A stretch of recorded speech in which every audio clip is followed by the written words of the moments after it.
बोलो भक्त और भगवान की जय। पिछले एपिसोड में आपने गरुड़ जी का वर्णन सुना था। इस एपिसोड में आप श्री हनुमान जी का वर्णन सुने। बोलो हनुमान जी महाराज की जय। मेरे गुरुदेव श्री रामभद्राचार्य जी महाराज की जय।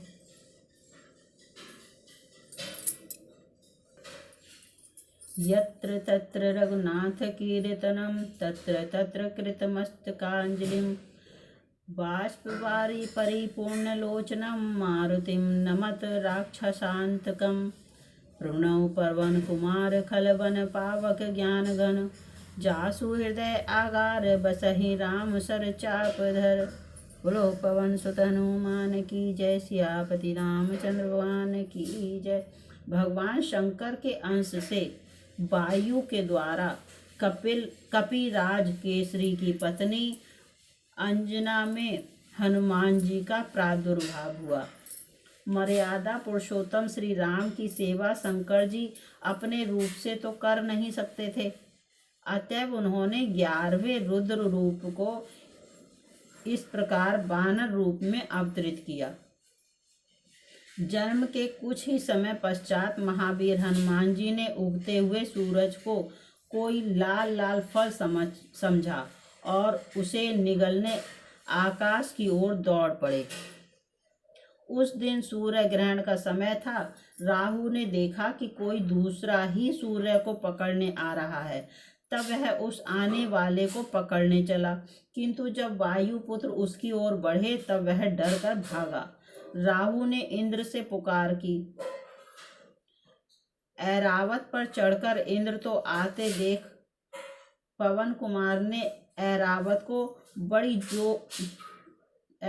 को कोई बड़ा सा सफेद फल समझा और उसी को पकड़ने लपके। घबराकर देवराज ने वज्र से प्रहार किया। वज्र से इनकी ठोड़ी हनु पर चोट लगने से वह कुछ टेढ़ी हो गई। इसी से ये हनुमान कहलाने लगे। वज्र लगने पर ये मूर्छित होकर गिर पड़े। पुत्र को मूर्छित देखकर वायुदेव बड़े कुपित हुए। उन्होंने अपनी गति बंद कर ली। श्वास रुकने से देवता भी व्याकुल हो गए। अंत में हनुमान को सभी लोकपालों ने अमर होने तथा अग्नि जल वायु आदि से अभय होने का वरदान देकर वायुदेव को संतुष्ट किया। जाति स्वभाव से संचल हनुमान ऋषियों के आश्रमों में वृक्षों को सहज चपलतावश तोड़ लेते तथा आश्रम की वस्तुओं को अस्त व्यस्त कर देते थे। अतः ऋषियों ने इन्हें शाप दिया, तुम अपना बल भूले रहोगे। जब कोई तुम्हें स्मरण दिलाएगा तभी तुम्हें अपने बल का भान होगा। तब से ये सामान्य बानर की भांति रहने लगे। माता के आदेश से सूर्य नारायण के समीप जाकर वेद वेदांग प्रभृति समस्त शास्त्रों एवं कलाओं का इन्होंने अध्ययन किया। उसके पश्चात किष्किंधा में आकर सुग्रीव के साथ रहने लगे। सुग्रीव ने इन्हें अपना निजी सचिव बना लिया। जब बाली ने सुग्रीव को मारकर निकाल दिया तब भी ये सुग्रीव के साथ ही रहे। सुग्रीव के विपत्ति के साथ ही होकर ऋष्यमुख पर ये उनके साथ ही रहते थे। बचपन में माता अंजना से बार बार आग्रह पूर्वक इन्होंने अनादि रामचरित सुना था। अध्ययन के समय वेद में पुराणों में श्री राम कथा का अध्ययन किया था। किष्किंधा आने पर यह भी ज्ञात हो गया कि परात्पर प्रभु ने अयोध्या में अवतार धारण कर लिया। अब वे बड़ी उत्कंठा से अपने स्वामी के दर्शन की प्रतीक्षा करने लगे। श्रीमद् भागवत में कहा गया है, जो निरंतर भगवान की कृपा की आतुर प्रतीक्षा करते हुए अपने प्रारब्ध से प्राप्त सुख दुख को संतोष पूर्वक भोगते रहकर हृदय वाणी तथा शरीर से भगवान को प्रणाम करता रहता है।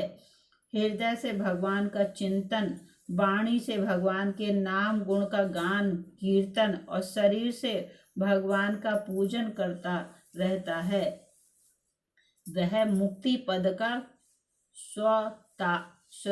स्वताधिकारी हो जाता है। श्री हनुमान जी तो जन्म से ही माया के बंधनों से सर्वथा मुक्त थे। वे तो अहर्निश अपने स्वामी श्री राम के ही चिंतन में लगे रहते थे। अंत में श्री राम अपने छोटे भाई लक्ष्मण के साथ रावण के द्वारा सीता जी के चुरा लिए जाने पर उन्हें ढूंढते हुए ऋष्यमुख के पास पहुंचे। सुग्रीव को शंका हुई कि इन राजकुमारों को बाली ने मुझे मारने को ना भेजा हो, अतः परिचय जानने के लिए उन्होंने हनुमान जी को भेजा। विप्रवेश धारण कर हनुमान जी आए और परिचय पूछकर जब अपने स्वामी को पहचाना तब वे उनके चरणों पर गिर पड़े। वे रोते रोते कहने लगे, एक मैं मंद मोह बस कुटिल हृदय अज्ञान, पुनि प्रभु मोहि बसे विसार्यो दीनु बंधु भगवान। श्री राम ने उठाकर उन्हें हृदय से लगा लिया। तभी से हनुमान जी श्री अवधेश कुमार के चरणों के समीप ही रहे। हनुमान जी की प्रार्थना से भगवान ने सुग्रीव से मित्रता की और बाली को मारकर सुग्रीव को किष्किंधा का राज्य दिया। राज्य भोग में सुग्रीव को प्रमत्त होते देख हनुमान जी ने ही उन्हें सीतान्वेषण के लिए सावधान किया।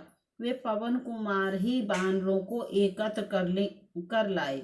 श्री राम जी ने उनको ही अपनी मुद्रिका दी। 100 योजन समुद्र लांघने का प्रश्न आने पर जब जामवंत जी ने हनुमान जी को उनके बल का स्मरण दिलाकर कहा कि आपका तो अवतार ही राम कार्य संपन्न करने के लिए हुआ है, तब अपनी शक्ति का बोध कर केसरी किशोर उठ खड़े हुए। उनके बल और बुद्धि का ज्ञान प्राप्त करने के लिए देवताओं के द्वारा भेजी हुई नाग माता सुरसा को संतुष्ट करके समुद्र में छिपी राक्षसी सिंहिका को मारकर हनुमान जी लंका चल पहुंचे। द्वार रक्षिका लंकनी को एक घूंसे में सीधा करके छोटा रूप धारण कर ये लंका में रात्रि के समय प्रविष्ट हुए। विभीषण जी से पता पाकर अशोक वाटिका में जानकी जी के दर्शन किए। उनको आश्वासन देकर अशोक वन को उजाड़ डाला। रावण के भेजे राक्षसों तथा रावण पुत्र अक्षय कुमार को मार दिया। मेघनाद इन्हें ब्रह्मास्त्र में बांधकर राजसभा में ले गया। वहां रावण को भी हनुमान जी ने अभिमान छोड़कर भगवान की शरण लेने की शिक्षा दी। राक्षस राज की आज्ञा से इनकी पूंछ में आग लगा दी गई। इन्होंने उसी अग्नि से सारी लंका फूंक दी। सीता जी से चिन्ह स्वरूप चूड़ामणि लेकर भगवान के समीप लौट आए। समाचार पाकर श्री राम ने युद्ध के लिए प्रस्थान किया। समुद्र पर सेतु बांधा गया, संग्राम हुआ और अंत में रावण अपने समस्त अनुचर बंधु बांधवों के साथ मारा गया। युद्ध में श्री हनुमान जी का पराक्रम, उनका शौर्य, उनकी वीरता सर्वोपरि रही। वानरी सेना के संकट के समय वे सदा सहायक रहे। राक्षस उनकी हुंकार से ही कांपते थे। लक्ष्मण जी जब मेघनाथ की शक्ति से मूर्छित हो गए तब मार्ग में पाखंडी कालनेमी को मारकर द्रोणाचल को हनुमान जी उखाड़ लाए और इस प्रकार संजीवनी औषधि आने से लक्ष्मण जी को चेतना प्राप्त हुई। मायावी अहिरावण जब माया करके राम लक्ष्मण को युद्ध भूमि से चुरा ले गया तब पाताल जाकर अहिरावण का वध करके हनुमान जी श्री राम जी को भाई लक्ष्मण जी के साथ ले आए। रावण वध का समाचार श्री जानकी जी को सुनाने के का सौभाग्य और श्री राम लौट रहे हैं, यह आनंददायक समाचार भरत जी को देने का गौरव भी प्रभु ने अपने प्रिय सेवक हनुमान जी को ही दिया। हनुमान जी विद्या, बुद्धि, ज्ञान और पराक्रम की मूर्ति हैं, किंतु इतना सब होने पर भी अभिमान उन्हें छू तक नहीं गया। जब वे लंका जलाकर अकेले ही रावण का मान मर्दन करके प्रभु के पास लौटे और प्रभु ने पूछा कि त्रिभुवन विजयी रावण की लंका को तुम कैसे जला सके, तब उन्होंने उत्तर दिया, सखा मृग के बड़ी मनुसाई, शाखा मृग के बड़ी मनुसाई, शाखा ते शाखा पर जाई, नाग सिंधु हाटक पुरजारा, निश्चर घन विधि विपिन उजारा, सो सब प्रताप रघुराई, नाथ न कछ मोरी प्रभुताई। हनुमान जी आजन्म नैष्ठिक ब्रह्मचारी हैं, व्याकरण के महान पंडित हैं, वेदज्ञ हैं, ज्ञानी श्रोमणी हैं, बड़े विचारशील, तीक्ष्ण बुद्धि तथा अतुल पराक्रमी हैं। श्री हनुमान जी बहुत निपुण संगीतज्ञ और गायक भी हैं। एक बार देव ऋषि दानवों के एक महान सम्मेलन में जलाशय के तट पर भगवान शंकर तथा देव ऋषि नारद जी आदि गा रहे थे। अन्य देव ऋषि दानव भी योग दे रहे थे।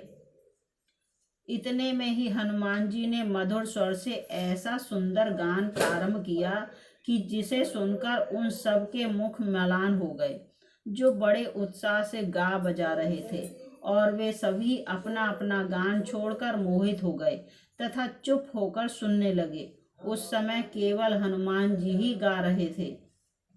मलानम भवतः कृशा पुष्टास्त दाभवन, स्वाम स्वाम गतिमतः सर्वे तिरस्कृत्य एव मूर्छितः, तूष्णीम सर्वे संभवन्ते वर्षिं गण दानवाः, एकः स हनुमान गाता त्रोताः सर्व एव ते। जब तक पृथ्वी पर श्री राम जी की कथा रहेगी, तब तक पृथ्वी पर रहने का वरदान उन्होंने स्वयं प्रभु से मांग लिया है। श्री राम जी के अश्वमेध यज्ञ में अश्व की रक्षा करते समय जब अनेक महासंग्राम हुए, तब उनमें हनुमान जी का पराक्रम ही सर्वत्र विजयी हुआ। महाभारत में भी केसरी कुमार का चरित्र है। वे अर्जुन के रथ की ध्वजा पर बैठे रहते थे। उनके बैठे रहने से अर्जुन के रथ को कोई पीछे नहीं हटा सकता था। कई अवसरों पर उन्होंने अर्जुन की रक्षा भी की। एक बार भीम, अर्जुन और गरुण जी को आपने अभिमान से भी बचाया था। कहते हैं कि हनुमान जी ने अपने वज्र नख से पर्वत की शिलाओं पर एक रामचरित्र काव्य लिखा था। उसे देखकर महर्षि वाल्मीकि को दुख हुआ कि यदि यह काव्य लोक में प्रचलित हुआ तो मेरे आदि काव्य का समादर न होगा। ऋषि को संतुष्ट करने के लिए हनुमान जी ने वे शिलाएं समुद्र में डाल दी। सच्चे भक्त में यह मान बढ़ाई की इच्छा का लेस भी नहीं होता। यह तो अपने प्रभु का पावन यश ही लोक में गाता है। श्री राम कथा श्रवण, राम नाम कीर्तन के हनुमान जी अनन्य प्रेमी हैं। जहाँ भी राम नाम का कीर्तन या राम कथा होती है, वहाँ वे गुप्त रूप से आरंभ में ही पहुँच जाते हैं। दोनों हाथ जोड़कर सिर से लगाए सबसे अंत तक वहाँ वे खड़े ही रहते हैं। प्रेम के कारण उनके नेत्रों से बारंबार आंसू झरते रहते हैं। रावण के कोष में समुद्र मंथन के समय निकले सभी दिव्य रत्न संचित थे। उसके वध के बाद जब विभीषण का राज्याभिषेक हुआ तो उन्होंने उन दिव्य रत्नों की एक माला बनाई और कृतज्ञता ज्ञापन करते हुए उसे श्री राम प्रभु के चरणों में अत्यंत भक्ति पूर्वक निवेदित किया। उस दिव्य रत्नमाला के लिए समस्त वानर भालुओं का मन लालायित हो गया। वहाँ श्री हनुमान जी भी थे, परंतु उनका मन तो अपने आराध्य प्रभु के रूप सुधा का पान करने में ही मग्न था। यह देखकर प्रभु ने वह माला श्री हनुमान जी के गले में डाल दी। हनुमान जी ने उस माला को उलट पलट कर देखा, फिर उसके एक एक रत्न को निकालकर अपने वज्र सदृश दांतों से तोड़ तोड़ कर देखने लगे। उन्हें ऐसा करते देख विभीषण जी ने पूछा, हनुमान जी, आप इन अमूल्य रत्नों को क्यों नष्ट कर रहे हैं? हनुमान जी ने अनमने भाव से उत्तर दिया, इन रत्नों में प्रभु श्री राम का नाम अंकित नहीं है, इसलिए ये मेरे लिए मूल्यहीन है।